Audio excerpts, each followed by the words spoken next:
People like you should stay invisible." Those were the kinds of words Rose Bennett heard whispered behind her back every single day. Rose pushed her janitor's cart through the emergency wing of St. Mark's Medical Center on a freezing Tuesday night in Chicago.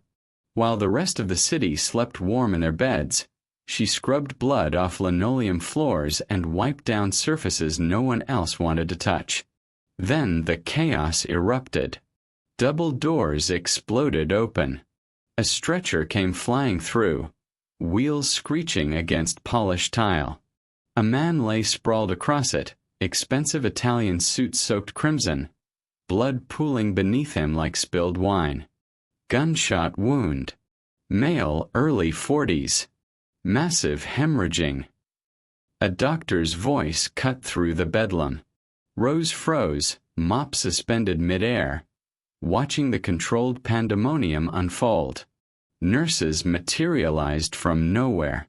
Machines beeped their frantic warnings. The metallic smell of blood filled the hallway. She caught a glimpse of the stranger's face, strong jawline, dark hair slicked with sweat, skin pale as death itself. Even half-conscious, something about him radiated power, authority, danger. His name was Fabio De Luca. But Rose had no idea. All she saw was a dying human being. A nurse burst from the trauma room, her scrubs already stained red. Panic etched across her face. "We need O-negative blood right now. The bank's critically low, we don't have enough." The words hung in the sterile air for exactly 3 seconds. Then Rose stepped forward. "I'm O-negative." Her voice was quiet but steady. "You can take mine." The nurse's head snapped toward her. "You're serious? This is a level 1 trauma." "If it'll save him," Rose interrupted, already rolling up her sleeve. "Take whatever you need. Have you ever made a split-second decision that changed your entire life?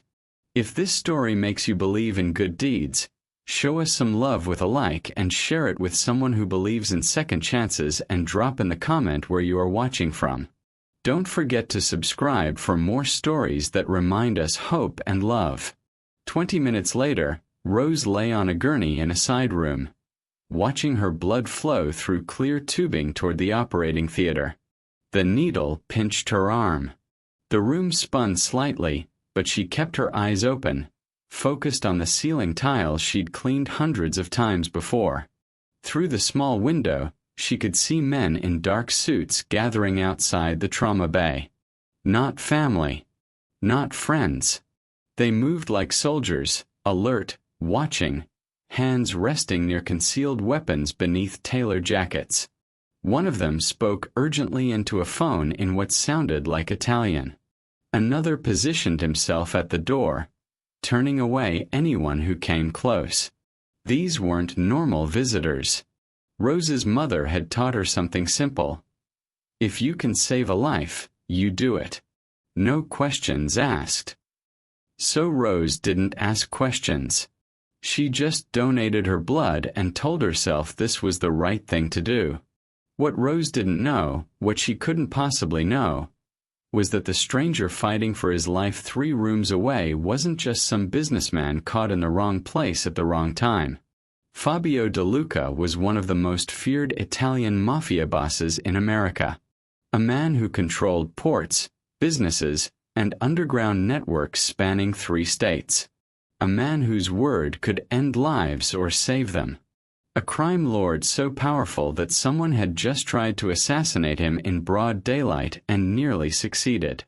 And Rose Bennett, a 35-year-old night shift janitor from the south side of Chicago who could barely afford her rent, had just given him the one thing his money and power couldn't buy. Her blood. Her life force. A piece of herself. Hours crawled by. The surgery continued.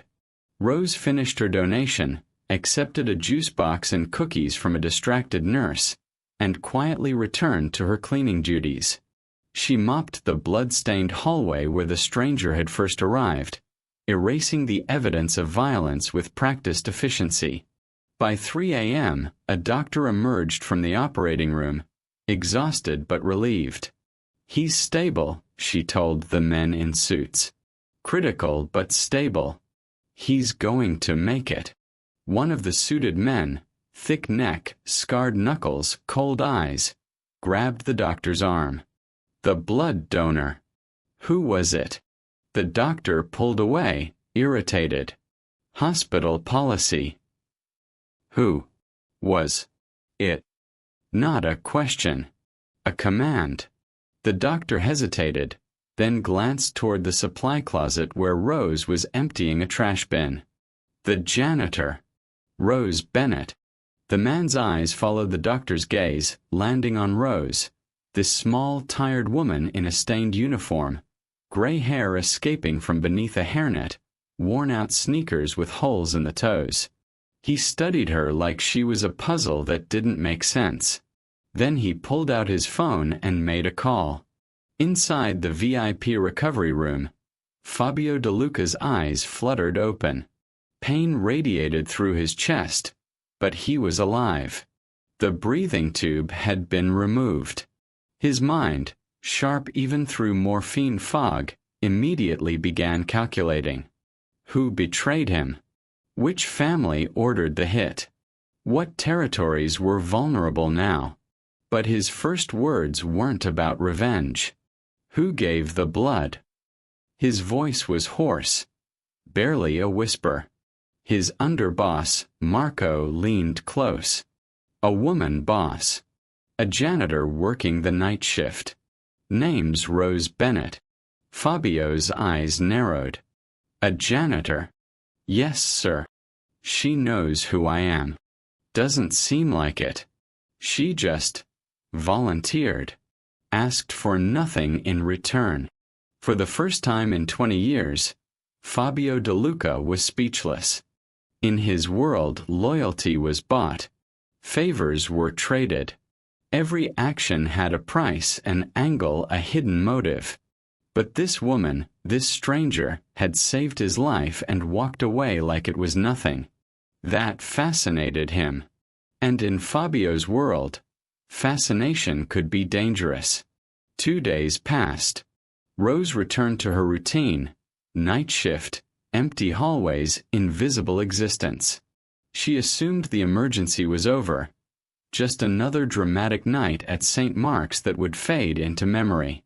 She had no idea that 3 floors above her, Fabio De Luca was making recovery plans that included her name.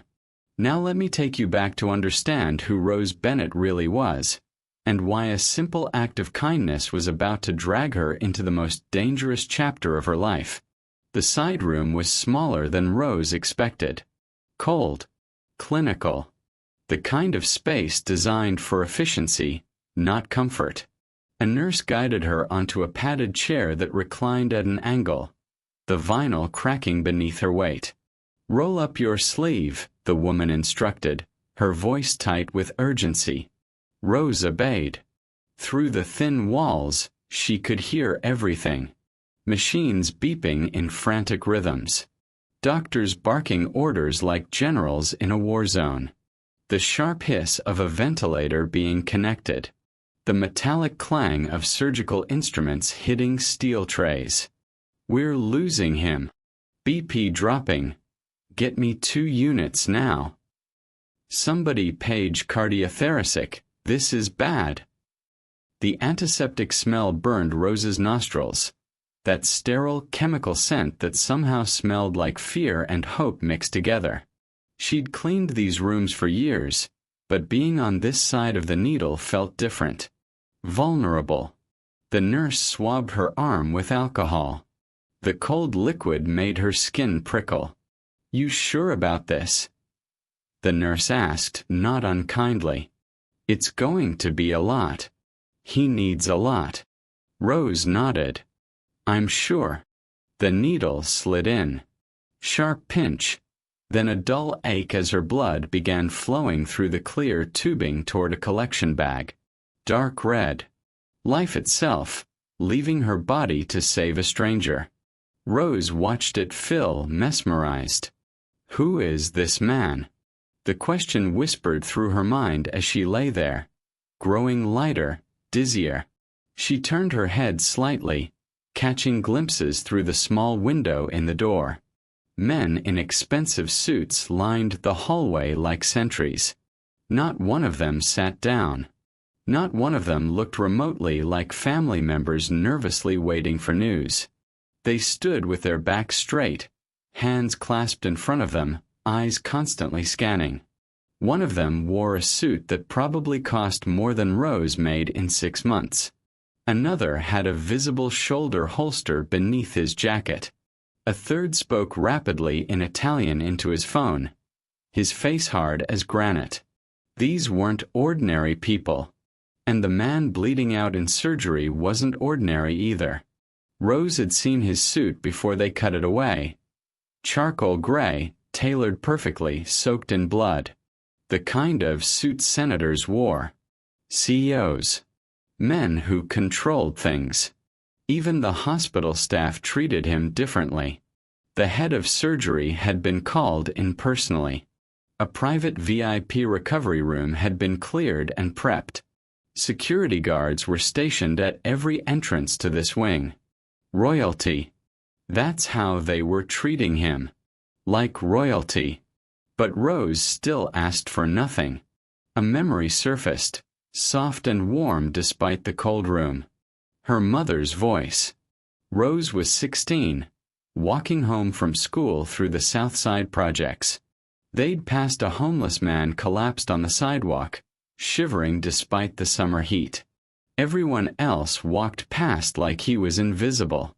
But her mother stopped, knelt down, gave him her lunch and the $5 she'd been saving for bus fare. Later, when Rose asked why, her mother had looked at her with those tired but kind eyes and said, "Baby, if you can help someone, you help them. Doesn't matter who they are or what you get back. You just help. That's what makes us human."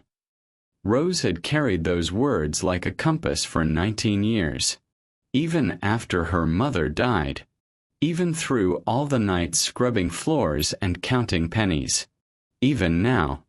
The nurse checked her blood pressure. "You're doing great. Just a little longer." Rose closed her eyes. Across the hospital, in operating room 3, surgeons worked with desperate precision. Rose's blood flowed into Fabio De Luca's veins, replacing what bullets had stolen. Crimson life mixing with crimson loss. His heart monitor steadied. His blood pressure climbed. Cell by cell, breath by breath, he was coming back. Hours later, Rose sat in the recovery area, sipping orange juice through a straw. The dizziness was fading, but exhaustion clung to her bones. A different nurse appeared, older with kind eyes. "He made it," she said simply. "The surgery was successful. He's stable now." Rose felt something warm bloom in her chest. Relief. Pure and simple. "Thanks to you," the nurse added, squeezing her shoulder. Rose just nodded, too tired for words. She gathered her things, her name tag, her keys, her time card that needed punching out. Her shift was over. The sun would be rising soon. Time to go home.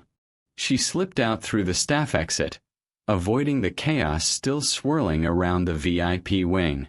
No fanfare. No recognition. Just another night shift janitor leaving after her work was done. Rose believed, truly believed, that her part in this story was over. She took the bus home to her small apartment on the South Side, climbed the stairs to the 3rd floor, unlocked the door with the tricky deadbolt that always stuck. Inside, the peeling paint and leaky faucet greeted her like old friends. She collapsed onto her second-hand couch, kicked off her worn sneakers, and let her eyes close. Somewhere across the city, the sun was painting Chicago gold. And Rose Bennett slept, dreamless and content, thinking she'd never see the dying stranger again.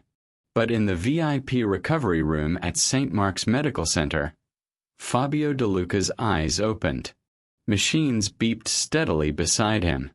Pain medication dulled the fire in his chest, but his mind was sharp, alert, already calculating angles and debts and power dynamics. Marco stood beside the bed, shoulders tense. Fabio's voice came out hoarse, barely above a whisper. "Who saved my life?" Marco leaned closer. "Boss." "The blood." Fabio's dark eyes burned with intensity despite his weakness. "Who gave the blood?" "A woman. Hospital janitor. Name's Rose Bennett." Fabio was silent for a long moment, processing this impossible information. A janitor. Not a doctor seeking favor. Not a business associate protecting an investment. Not a family member bound by blood. Just a janitor. "Find her," Fabio commanded, his voice gaining strength. "I want to meet her. Now." Marco hesitated. "Boss, you need rest. Now." The word carried the weight of 20 years commanding men.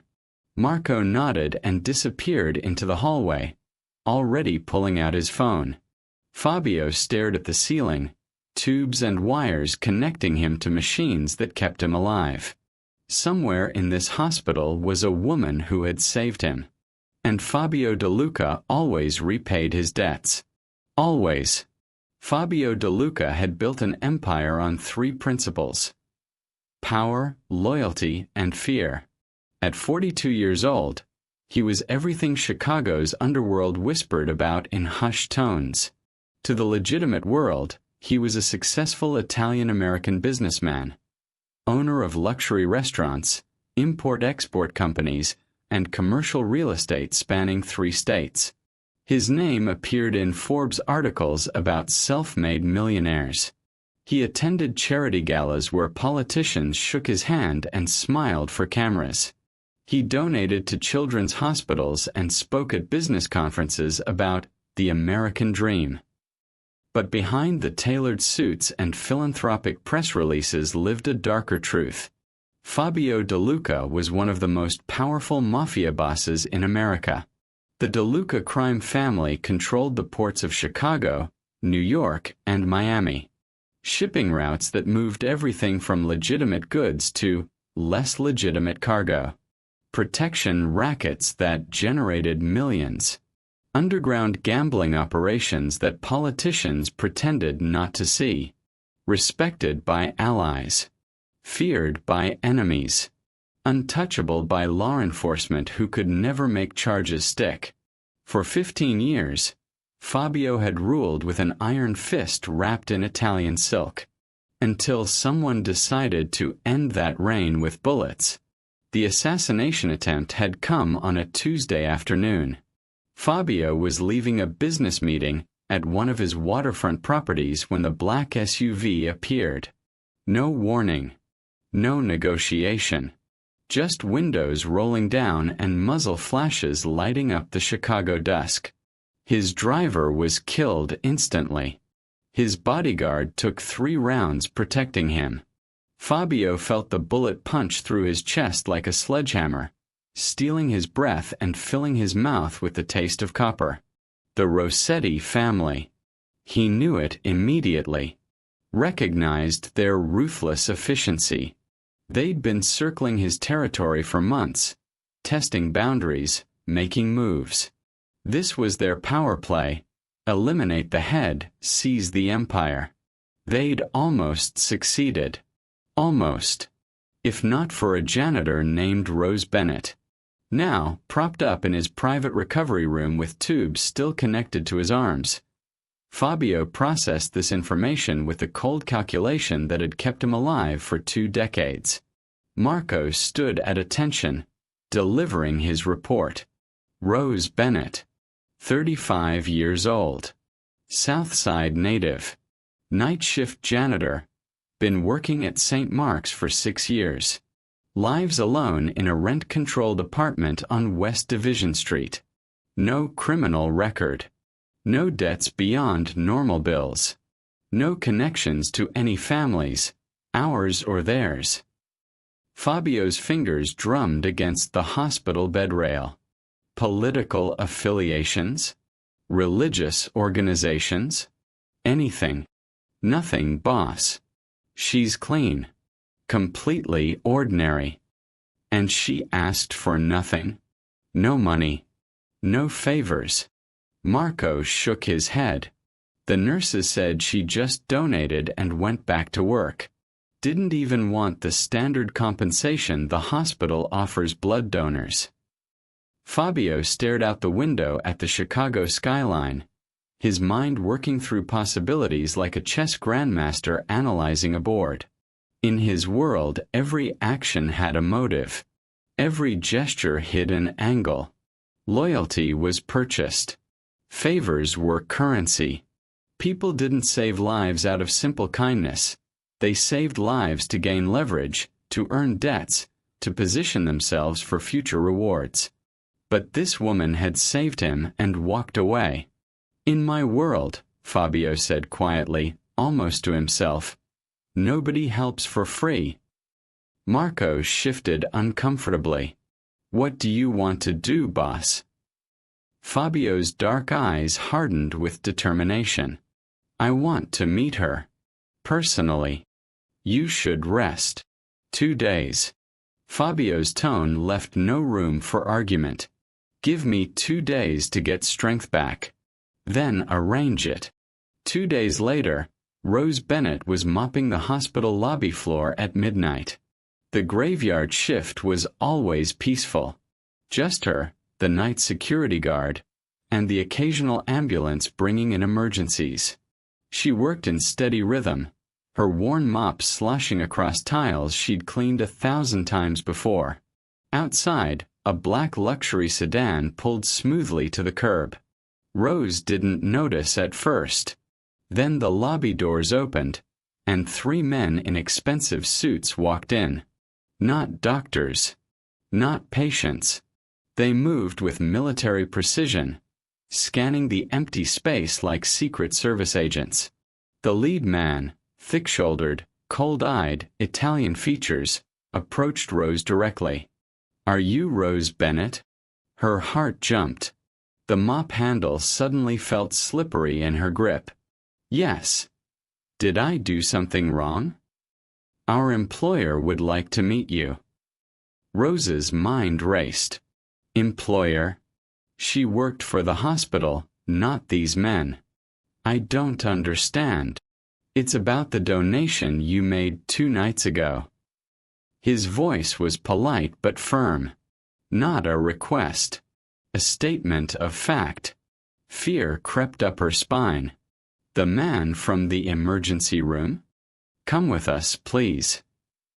I'm working, I can't just. The man stepped closer, and Rose saw something beneath his jacket. Something metal. Her breath caught. It won't take long, he said, softer now. And he insists.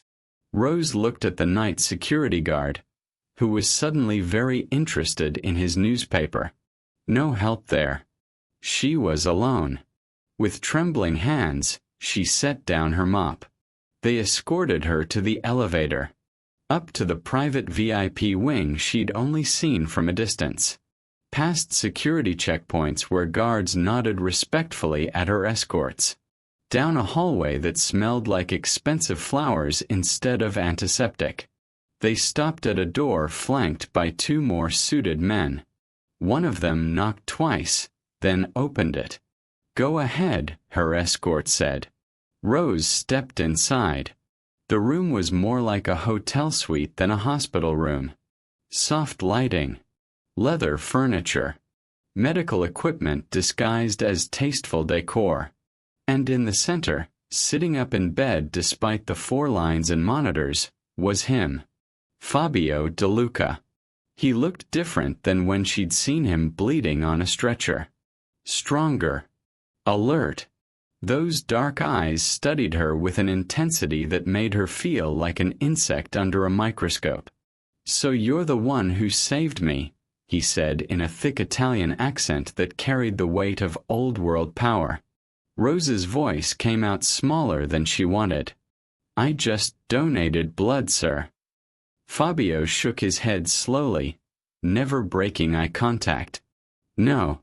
He paused, letting the word hang in the air between them. "You gave me life. I owe you everything." The silence in the room pressed against Rose's chest like a physical weight. Fabio De Luca watched her with those penetrating dark eyes, waiting. Everything about him radiated control, from the way he sat despite his injuries to the measured tone of his voice. "Anything you need," he said, gesturing with one hand while the other remained connected to and for. "Money, a new home, a better job, security for life. You name it, and it's yours." Rose's worn sneakers felt suddenly very obvious against the plush carpet. Her janitor's uniform, faded, stained with floor cleaner, seemed to shrink under his gaze. "I appreciate that, sir, but how much do you make?" Fabio interrupted. $15 an hour? 20. I can triple that. Quintuple it. You could stop working tomorrow and never worry about money again. Rose shook her head, her fingers twisting together nervously. "That's very generous, but I don't need a house then." Fabio leaned forward slightly, wincing at the movement. "You're living in a third-floor walk-up on the south side, yes? With the leaky faucet and the broken heater? I can have you in a brownstone by the end of the week. Safe neighborhood. Good schools if you ever have children. Mr. De Luca. Or a car. I saw the report. You take 3 buses to get to work. That's unacceptable for the woman who saved my life." "Please," Rose finally said, her voice firmer than before. "I didn't help you for a reward." Fabio went still. Those 4 words seemed to freeze time itself. He stared at her like she'd just spoken a foreign language he'd never heard before. "You didn't want anything?" His accent thickened with confusion. "No, sir." Rose met his eyes, despite the fear fluttering in her stomach. "I helped because it was the right thing to do. That's all." For the first time in 30 years, Fabio De Luca felt something unfamiliar bloom in his chest. Not gratitude. He'd experienced that before. Not respect. He knew what that felt like. This was something deeper. More unsettling. Humility. He had built his empire believing that every person had a price. Every action concealed a motive.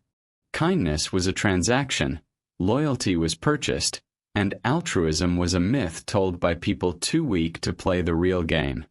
But this woman, this tired, poor, simple woman, had just shattered that belief with a single sentence. "I have never," Fabio said slowly, his voice barely above a whisper, "met anyone like you." Rose didn't know how to respond to that, so she just nodded. "Please," she said softly. "I need to get back to work." Fabio waved his hand in dismissal, but his eyes never left her face. "Go." "But Rose, this conversation isn't over." Within hours, the hospital was buzzing with gossip. "Did you hear? That billionaire patient personally requested to meet the janitor who donated blood. Why would someone like him care about someone like her? Maybe she's secretly rich? Or related to him somehow. I heard he offered her money and she turned it down. Can you imagine? Nurses whispered in break rooms. Security guards exchanged theories. Even the doctors raised eyebrows when Rose pushed her cleaning cart past the VIP wing. Rose tried to ignore it all. She returned to her normal life, night shifts, empty hallways, invisible existence. cleaning up after people who never saw her face. But then strange things started happening. Thursday morning, Rose found an envelope slipped under her apartment door. Inside was a receipt showing her rent had been paid. Not just this month's rent, the next 6 months. She called her landlord immediately. "Yeah, some guy in a suit came by," he said, sounding confused himself. "Paid in cash. Said he was handling it for a friend of yours." Rose's hands trembled as she hung up. Friday afternoon, she walked to where her car was parked, a beaten-up 1998 Honda Civic that hadn't started in 3 weeks. She'd been saving money to get it fixed, but that was still months away. Except the car was gone. In its place sat her Civic. Fully repaired, freshly washed, new tires gleaming. A note tucked under the wiper. "You shouldn't have to take 3 buses." No signature. Saturday evening, Rose came home from her shift to find grocery bags outside her door. Fresh vegetables, quality meat, pasta, olive oil. Ingredients she normally couldn't afford. Expensive brands. Enough food to last weeks. Her stomach twisted with unease. This wasn't kindness anymore. This was control. Rose stood in her tiny apartment, surrounded by these uninvited gifts, and felt the walls closing in. Who exactly was Fabio De Luca? Why was he doing this? And more importantly, what did he want from her? She grabbed her remote and turned on the television, needing any distraction from the questions spinning through her mind. The evening news flickered to life. And there he was. Fabio De Luca's face filled the screen, a professional photograph beside the news anchor's serious expression. Authorities continue investigating connections between prominent businessman Fabio De Luca and suspected organized crime activities. The recent assassination attempt on De Luca's life has renewed scrutiny into his business dealings and alleged ties to the Italian Mafia. Rose's heart dropped into her stomach. The remote fell from her hand, clattering against the worn carpet. Mafia. Organized crime. Assassination attempt. The words echoed in her skull like gunshots. The man whose life she had saved, the man who was now secretly controlling her life, wasn't just wealthy. He was dangerous. And Rose Bennett had just become entangled with one of the most powerful criminals in America. Rose didn't sleep that night. She sat on her second-hand couch, staring at the groceries still unpacked on her kitchen counter, while her mind replayed every detail she'd missed. The bodyguards with guns beneath their jackets. The way hospital staff had treated him like untouchable royalty. The cold, calculating look in his eyes when he'd said, "I owe you everything." Those weren't the eyes of a businessman. They were the eyes of a predator. Mafia boss. The words tasted like poison on her tongue. Rose had grown up on the South Side. She knew what organized crime meant. She'd seen what happened to people who got involved with the wrong crowds, the disappearances, the accidents, the families left behind to pick up pieces. And she'd just saved the life of one of the most powerful criminals in America. Fear crawled through her veins like ice water. What had she done? For the next 3 days, Rose tried to make herself invisible again. She took different routes to work, varying her schedule by minutes. She avoided the VIP wing entirely, even though it meant taking longer paths through the hospital. When she saw men in expensive suits anywhere near her floor, she ducked into supply closets until they passed.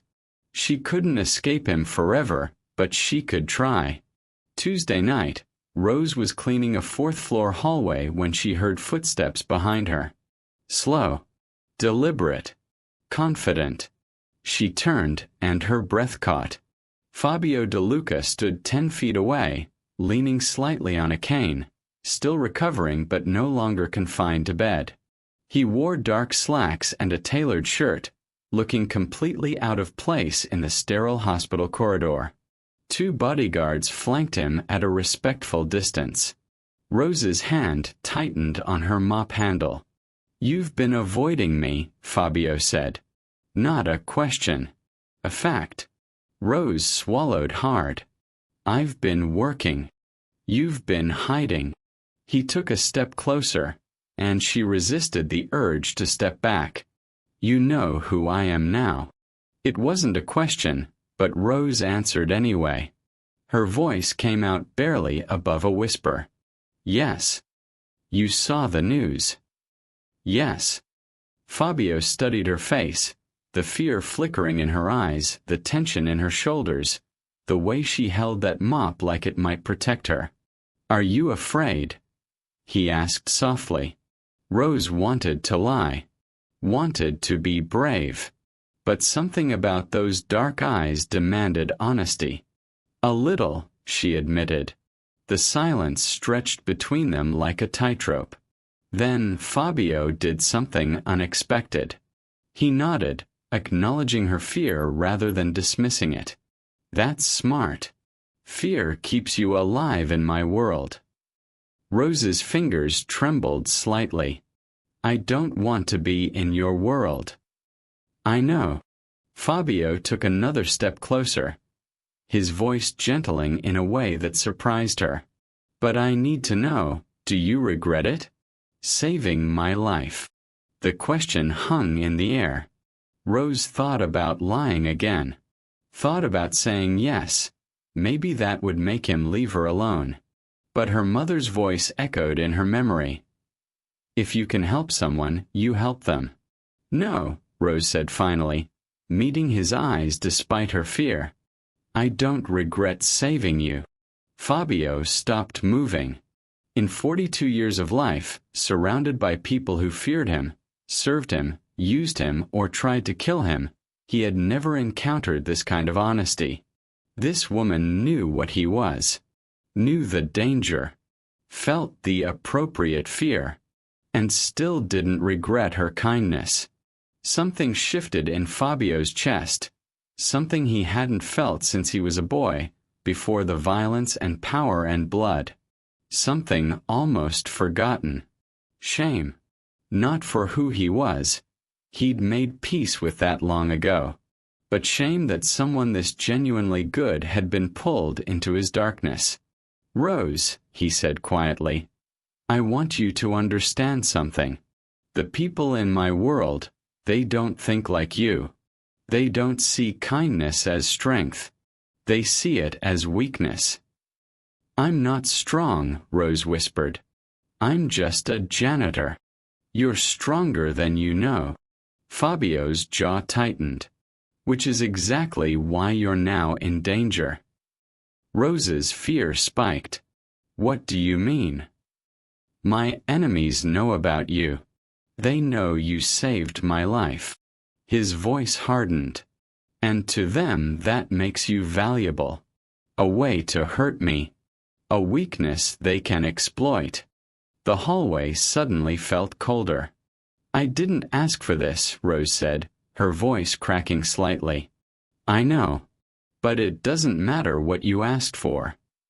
Fabio glanced at his bodyguards, some silent communication passing between them. "The moment your blood entered my veins, you became part of my story. And my story is written in violence." Rose's mind raced. "So what happens now?"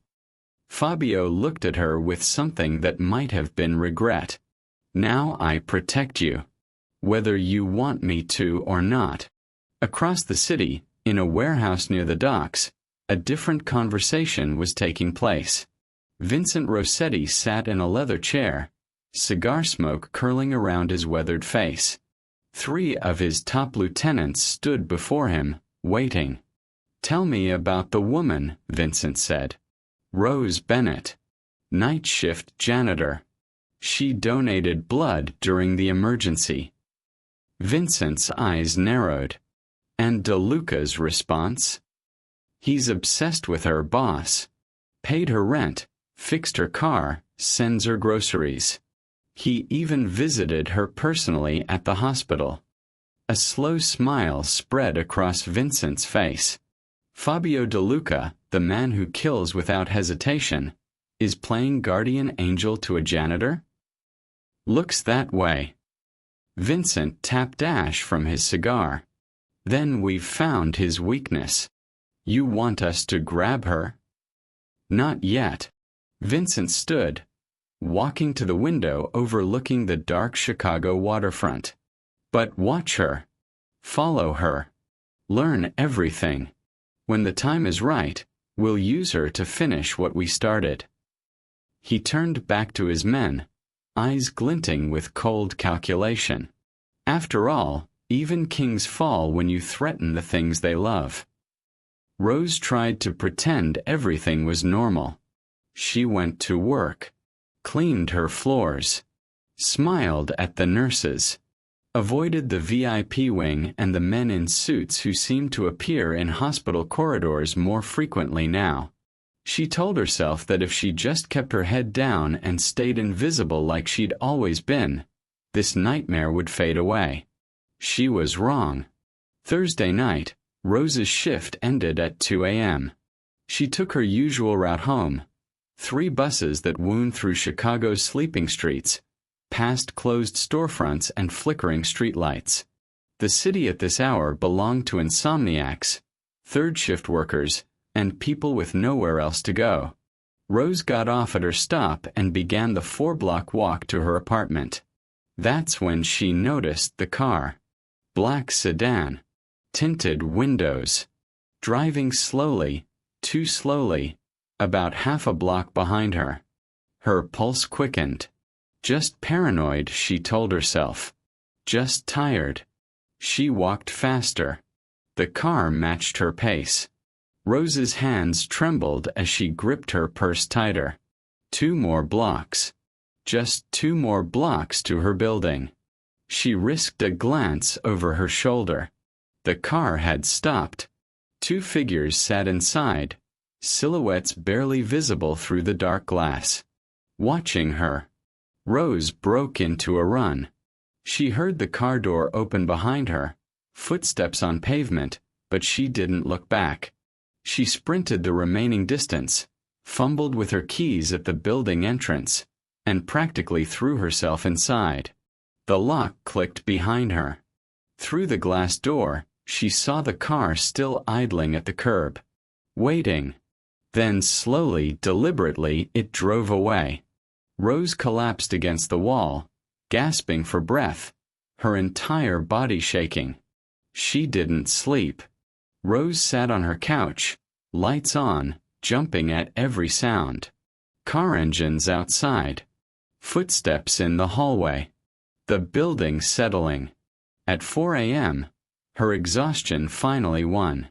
At 4:15 a.m., the brick came through her window. The crash was deafening. Glass exploded inward, scattering across her living room floor like diamonds. Cold night air rushed in through the gaping hole. Rose screamed, scrambling backward off the couch. The brick lay among the shattered glass, something white attached to it with rubber bands. A note. With trembling hands, Rose unwrapped it and read the message scrawled in harsh block letters. Stay away from De Luca. Her vision blurred with tears. Her chest felt like it was being crushed. This wasn't happening. This couldn't be happening. She was just a janitor. She'd just tried to help someone. Why was this her life now? Rose grabbed her phone and dialed 911, but her finger hovered over the call button. What would she tell them? That a Mafia boss's enemies were threatening her? That she'd saved the wrong person's life? The phone slipped from her hand. She sat there, surrounded by broken glass and cold wind, and cried. Fabio received the call at 5 a.m. Marco's voice was tight with controlled urgency. Boss, we have a situation. Rose Bennett's apartment was attacked. Fabio was out of bed instantly, ignoring the sharp pain in his healing chest. Is she hurt? No. But they sent a message. Brick through her window. Note telling her to stay away from you. The temperature in the room seemed to drop 10 degrees. Fabio's voice came out quiet. Deadly. The Rossettis. We're tracking the vehicle now. Security footage caught the license plate. I want every man we have on this. Fabio grabbed his jacket, already moving toward the door. And get a team to her apartment. Now. Boss, you should rest. Now, Marco. 20 minutes later, Rose heard a knock on her door. She froze, still sitting among the broken glass, eyes red from crying. Rose. Fabio's voice came through the door. It's me. Open up. She shouldn't. She should tell him to leave, to take his dangerous world and disappear from her life. But she was terrified and alone and didn't know what else to do. Rose opened the door. Fabio stood in the hallway, flanked by 4 bodyguards. He took one look at her face, the fear, the tears, the exhaustion, and something dark flickered behind his eyes. He stepped inside, glass crunching under his shoes, and assessed the damage with the cold calculation of a general surveying a battlefield. Pack a bag, he said. What? You're not staying here. His tone left no room for argument. It's not safe. This is my home. Your home has a hole in it and a target painted on the door. Fabio turned to face her, and Rose saw something terrifying in his expression. Not anger directed at her, but fury barely contained. My enemies think you are part of my world now, which means your normal life is over. The words hit Rose like a physical blow. Your normal life is over. She looked around her small apartment. The peeling paint, the second-hand furniture, the potted plants she'd bought from dollar stores. It wasn't much, but it had been hers. Safe. Simple. Now it felt like a cage with broken bars. I didn't want this, Rose whispered. I know. Fabio's voice softened slightly. But it doesn't change reality. The Rossettis sent a message. Next time it won't be a brick. Rose's legs felt weak. She sank onto the couch, careful to avoid the glass. So what happens now? Now I assign protection to you. 24 hours. Trained men who will keep you safe. I don't want bodyguards. I don't want any of this. I don't care what you want. Fabio's jaw tightened. I care about keeping you alive. For the first time, Rose truly understood the weight of what had happened that night in the emergency room. She had rolled up her sleeve thinking she was saving a stranger. She hadn't known she was tying her fate to one of the most dangerous men in America. Her simple act of kindness, the kind her mother had taught her, had dragged her into a storm of violence and power she could never have imagined. And there was no going back. Rose looked up at Fabio, this man whose blood now mixed with hers, whose enemies had become her enemies, whose world had swallowed her whole. I just wanted to help someone, she said, her voice breaking. Fabio crouched down in front of her, meeting her eyes. I know. And that kindness is exactly why I won't let them touch you. Outside, 3 black SUVs pulled up to the building. The protection had arrived. And Rose Bennett's old life ended with the sound of broken glass still crunching beneath their feet. Rose spent the next 2 days in a hotel suite she couldn't afford, paid for by a man she was afraid to trust. Floor-to-ceiling windows overlooked Lake Michigan. Expensive furniture filled rooms larger than her entire apartment. 2 bodyguards stood outside her door at all times. She was a prisoner in a gilded cage. And Fabio De Luca had gone to war. Rose didn't see the confrontation. But she heard about it. Late Friday night, Fabio's men tracked the car that had followed Rose to an auto shop on the south side, Rossetti territory. 5 men inside. Low-level enforcers who thought they were untouchable. They were wrong. Fabio arrived with 12 of his best soldiers. No police. No witnesses. Just cold Chicago night and the promise of violence. Marco would later tell Rose what happened, his voice carefully neutral as he described the scene. Fabio walked into that auto shop like death personified. No yelling. No threats. Just quiet, terrifying certainty. "You followed a woman home," Fabio said to the man who'd driven the car. "You threw a brick through her window." The man tried to bluff. "I don't know what you're." Fabio's fist caught him across the jaw so hard his head snapped sideways. Blood sprayed across the concrete floor. "That woman saved my life." Fabio's voice remained eerily calm. "She asked for nothing, did nothing wrong, and you terrorized her." He grabbed the man by the throat, lifting him partially off the ground despite his healing injuries. "So now you're going to deliver a message to Vincent Rossetti. Tell him if anyone, so much as looks at Rose Bennett the wrong way again, I will burn his entire organization to the ground." Fabio released him, letting him collapse gasping to the floor. "And gentlemen," Fabio addressed the other 4 men, his voice dropping to a whisper that somehow felt louder than a shout, "if I find out any of you came within a mile of her again, they won't find your bodies." He meant every word. The Rossetti enforcers knew it. The message was sent. When Fabio returned to the hotel at 2 a.m., his knuckles were bruised and his suit jacket was missing. Rose was awake, curled on the couch with cold tea she'd forgotten to drink. She looked up when he entered, and something in his eyes made her breath catch. This was the Mafia boss everyone feared. The man who controlled empires through violence and intimidation. The ruthless crime lord who could end lives with a whisper. But then he saw her face, and everything softened. "You're safe now," Fabio said gently, his voice completely different than it had been an hour ago. "I made sure of it." Rose noticed his knuckles. "What did you do?" "What needed to be done?"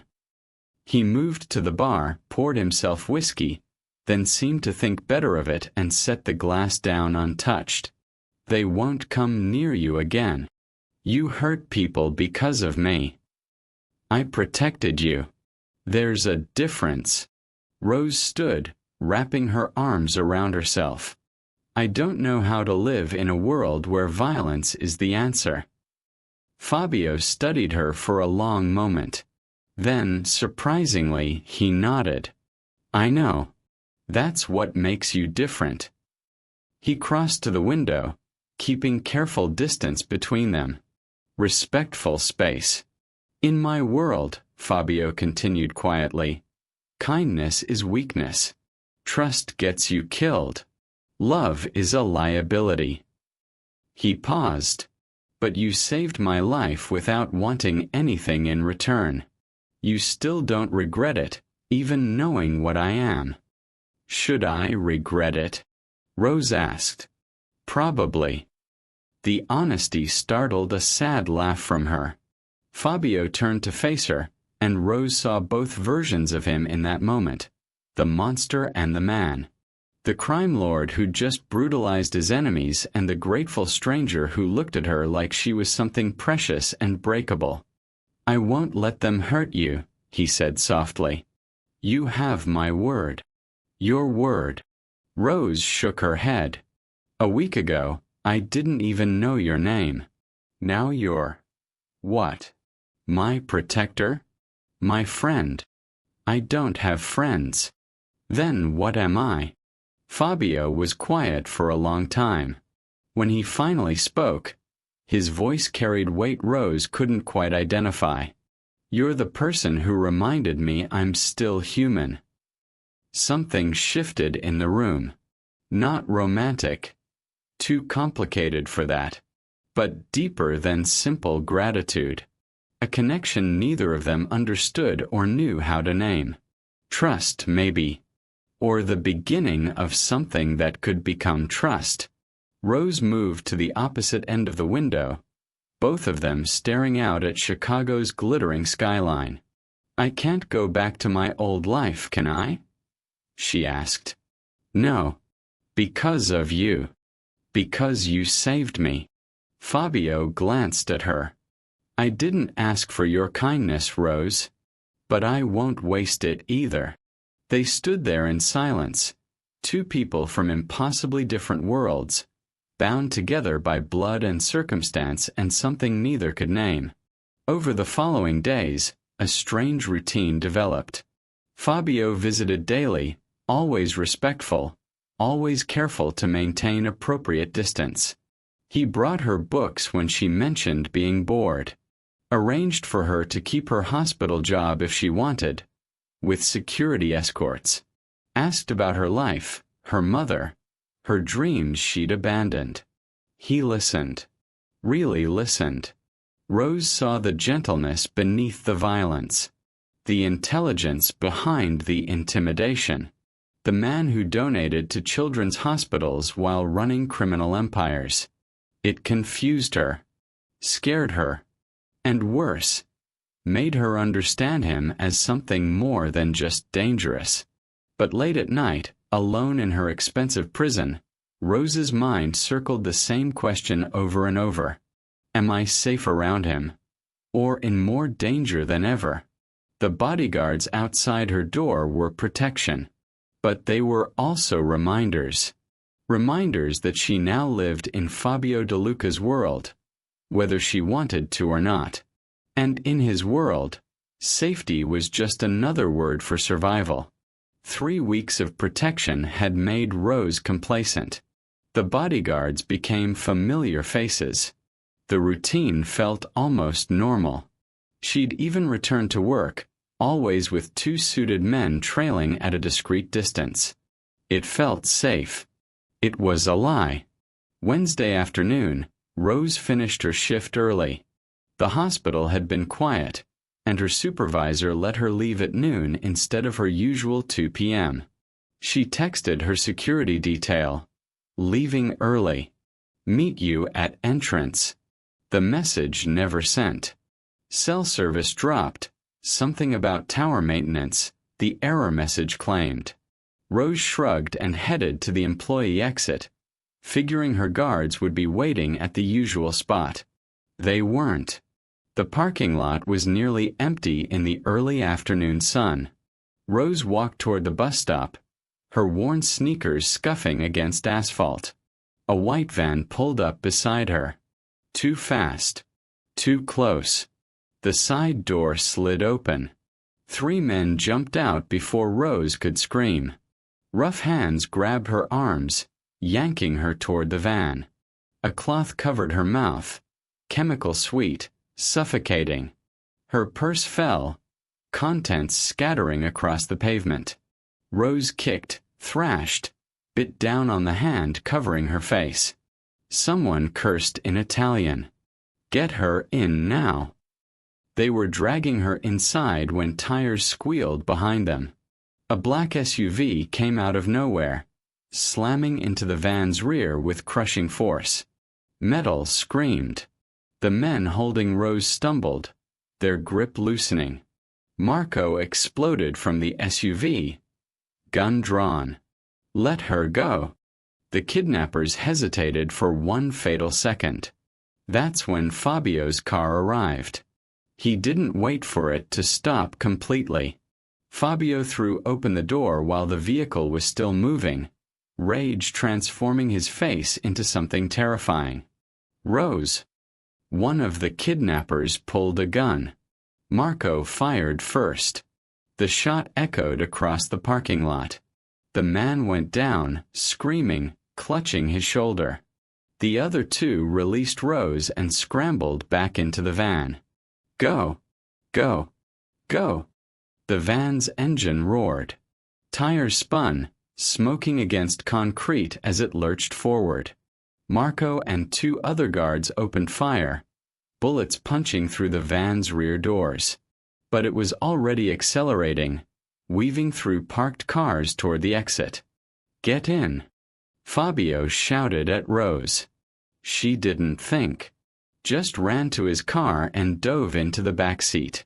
Fabio was already moving, his driver flooring the accelerator. Two more SUVs fell in behind them, a convoy of protection and fury. The chase tore through Chicago streets. The white van ran red lights, sideswiped cars, sent pedestrians scrambling. Fabio's cars stayed close, relentless. Rose gripped the door handle, her whole body shaking. This wasn't real. This couldn't be real. Police sirens wailed in the distance. "Boss, cops incoming!" The driver shouted. "I don't care." Fabio's voice was steel. "Stay on them." The van turned hard into an industrial district. Warehouses and empty lots. Nowhere to hide. Marco's SUV pulled alongside the van, forcing it toward a dead-end alley.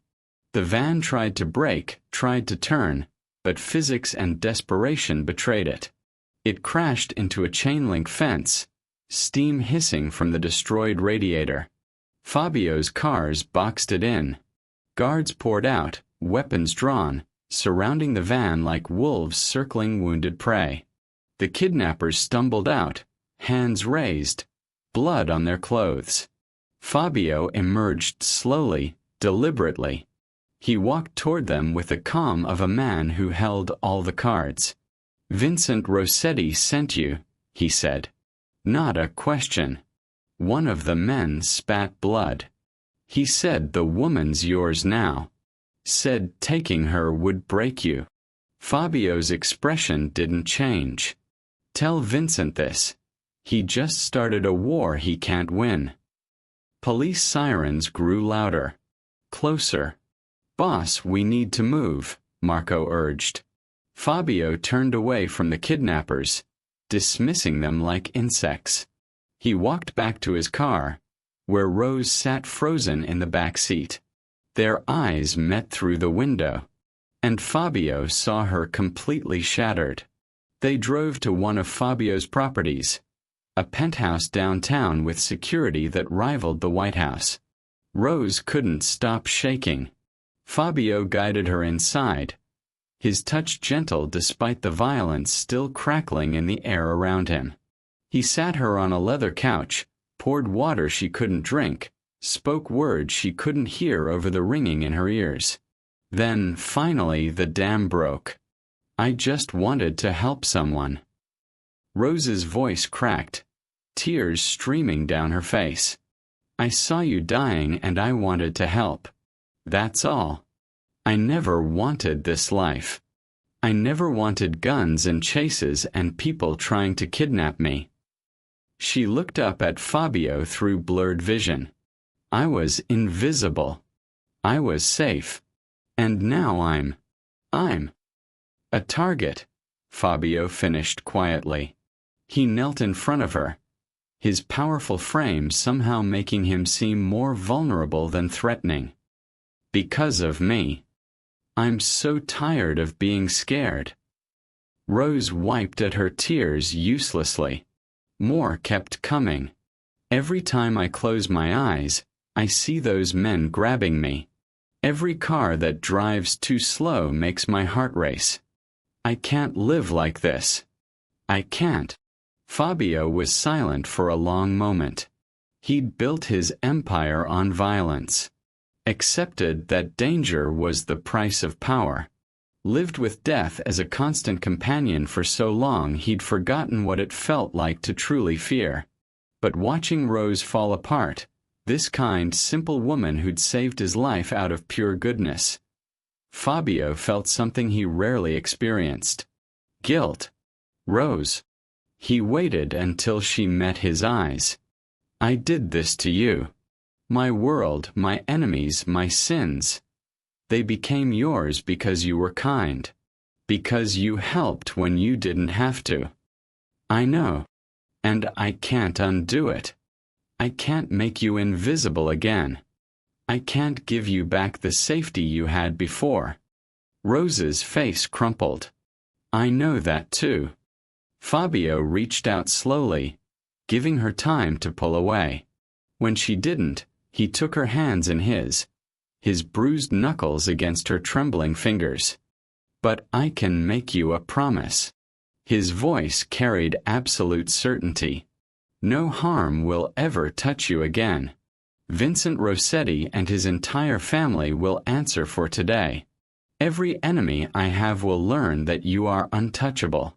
That to threaten you is to sign their own death warrant. More violence, Rose whispered. That's your answer to everything. It's the only language my world understands. Fabio squeezed her hands gently. I wish it wasn't. For you, I wish I could be something different. But I can't change what I am. Rose looked at their joined hands. Hers small and worn from years of cleaning floors, his powerful and marked by violence. Two people who should never have met. Bound together by one act of kindness and an ocean of blood. I'm so tired, Fabio, she said softly. I know. Rest. I'll keep watch. And somehow, impossibly, Rose believed him. 6 months later, Rose stood in the doorway of a brownstone on Chicago's north side. Hardwood floors. Bay windows letting in afternoon sunlight. A kitchen with appliances that actually worked. 2 bedrooms. One more than she'd ever had in her life. It's too much, Rose said for the 3rd time. Fabio leaned against his car outside, arms crossed, a slight smile playing at his lips. He looked healthier now, the gunshot wounds fully healed, the pallor of near death replaced by his natural olive complexion. It's a safe neighborhood, he said. Good schools nearby. The mortgage is paid for the next 30 years. Fabio.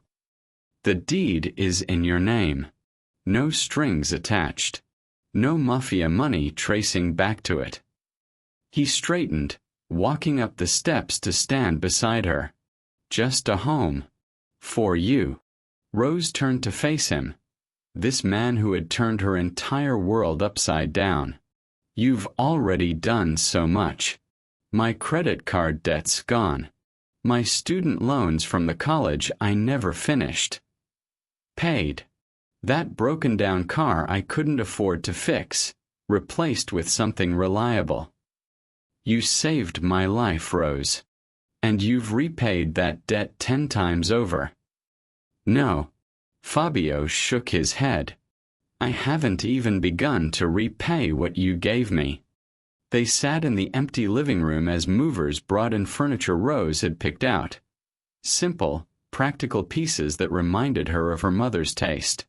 Nothing ostentatious. Nothing that screamed Mafia money. Just comfortable.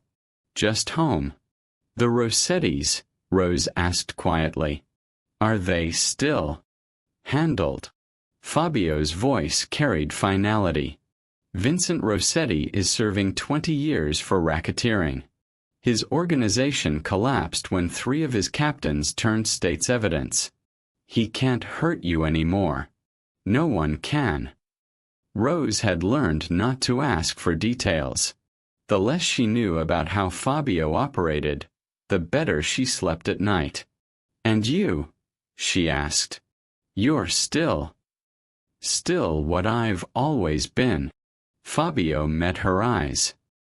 I haven't suddenly become a saint, Rose.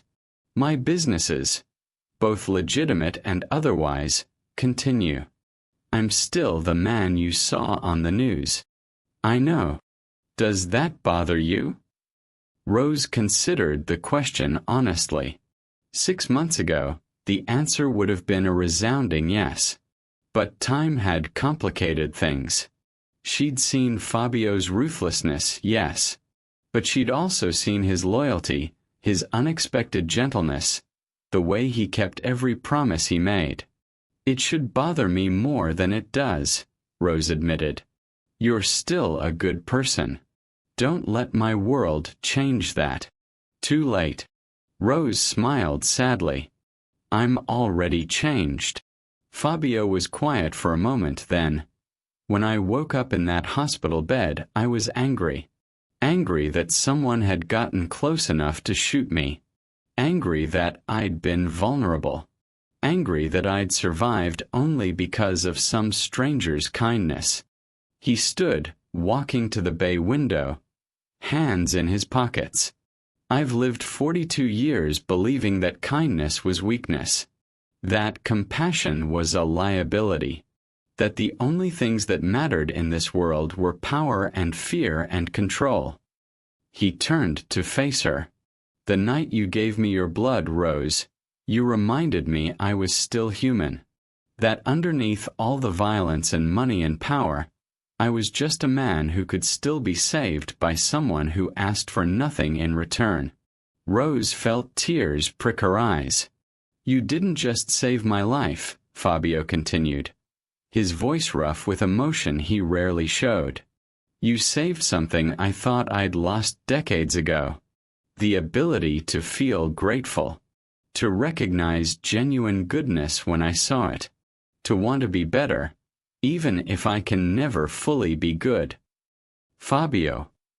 So no, Rose. This house, the debts, the protection, these aren't repayment. They're evidence. Evidence that even someone like me can still be touched by simple kindness. Rose stood, crossing the empty room to stand before him. My mother used to say that everyone deserves help when they need it, she said softly. She never qualified it. Never said, except bad people, or except criminals. Just everyone. Your mother was a wise woman. She was a janitor like me. Worked herself to death for nothing. Rose smiled through tears. But she taught me that even the smallest person can make a difference. Can change things. Can matter. You did more than matter, Rose. Fabio's dark eyes held hers. You changed the fate of one of the most powerful men in Chicago. Changed how he sees the world. Changed what he thinks is possible. Understanding bloomed in Rose's chest, warm and bittersweet and profound. She had been invisible her entire life. Overlooked. Dismissed. Forgotten. Just a janitor scrubbing floors in the night. But one act of kindness, one simple, selfless decision, had altered the trajectory of a man whose word could end lives. Even the smallest person could change the fate of the strongest man. 3 months later, Rose stood in her kitchen making coffee when she heard a knock. She opened the door to find Fabio, dressed casually for once. No bodyguards visible, though she knew they were nearby. You don't have to keep checking on me, Rose said, though her smile was genuine. I know. But I wanted to show you something. He held out a newspaper. The headline read, DeLuca Foundation announces $10 million scholarship fund for Southside students. Rose looked up at him, surprised. For kids like you, Fabio said, who have to drop out of college because they can't afford it, who deserve a chance but never get one. You did this. You inspired it. He shrugged. Turns out saving lives can be done with more than just blood donations. Rose laughed, real and unguarded. Is this your way of going legitimate? Don't get your hopes up. I'm still running my businesses. But maybe. He paused. Maybe I can be both. The man I've always been and something slightly better. My mother would say that's called growth. Then she raised an exceptional daughter. They stood there in comfortable silence. Two people from impossible worlds who had found unexpected connection. Rose was no longer invisible. Her life had been shattered and rebuilt into something she never could have imagined. She had a home, security, and the strange friendship of a mafia boss who looked at her like she held some kind of magic. And Fabio was no longer quite so heartless. Rose had cracked something open in him. Some small space where kindness could exist alongside violence, where gratitude could live beside ruthlessness. Neither of them had asked for this bond, but both had been forever changed by it. Coffee? Rose offered. I'd like that. As they sat at her kitchen table, morning sun streaming through windows of a home paid for by blood and kindness, Rose understood something her mother had always known. The smallest acts of goodness can echo louder than the greatest acts of violence. And sometimes, saving one life saves two. Years later, people in Chicago would tell stories about the janitor who saved a dying stranger and changed everything. They'd say she was brave, fearless, larger than life. But those who knew the truth understood something simpler. Rose Bennett was just a kind woman who helped when she could. And kindness, it turns out, is the most powerful weapon of all. Thanks for watching till the very end. If this story moved you, hit like, subscribe, and share your thoughts in the comments. I'll be dropping another unforgettable story tomorrow, so make sure you don't miss it.